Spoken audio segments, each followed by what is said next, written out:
अंदर संग्रहित बहुत सी पावर्स हैं जिनको हमने बाहर निकालना है। और अगर हम उन चीज़ों की, उन अष्ट लक्ष्मियों की साधना करें तो हमारा जीवन वास्तविक रूप से सफल हो जाता है। सबसे प्रथम हम मानते हैं आद्य लक्ष्मी नमः। आद्य लक्ष्मी का मतलब होता है कि एक शक्ति जिसको हमारे अंदर विद्यमान है और हमने उसको जागृत करना है।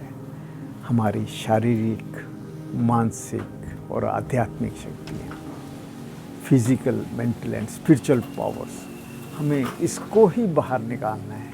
उसका अर्थ है हमारी आद्य शक्ति को हमें जागृत करना है।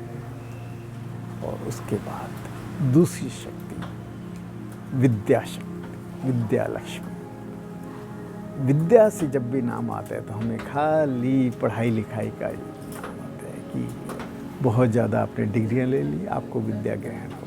नहीं, वेद कहता है कि आपके अंदर विद्यमान जो विवेक है, जो असली विद्या है, जो सरस्वती है, उसको जगाओ।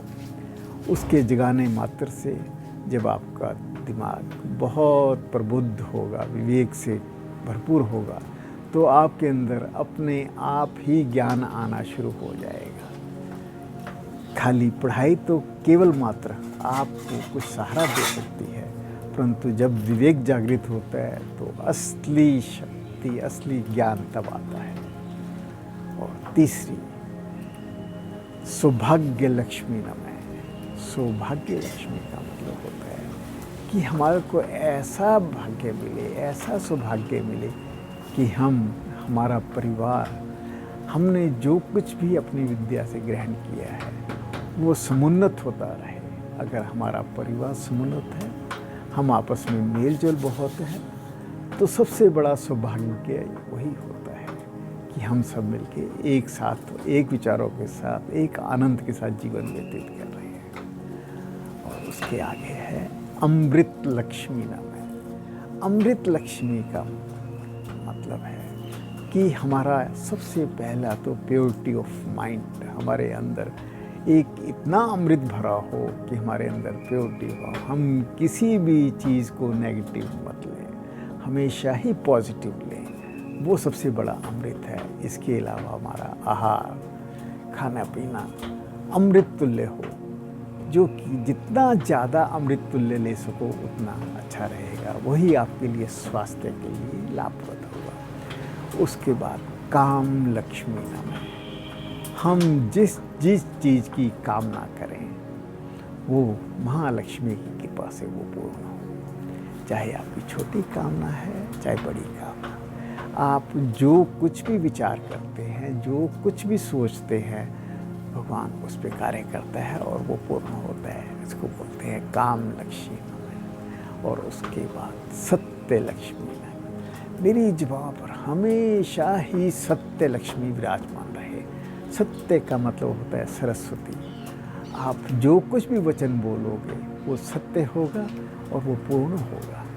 तो उस लक्ष्मी का नाम सत्य लक्ष्मी नमः है। और उसके बाद भोग लक्ष्मी। आप देखते हो संसार में लोग अनंत कमा जाते हैं, परंतु या शारीरिक या मानसिक दुविधा करके उसको भोग नहीं पाते। तो वेदों ने कहा है कि अगर आपके पास अनंत है चाहे नहीं है, परंतु जो कुछ भी है आप उसके वो भोगने लायक शारीरिक और मानसिक तौर पर रहें।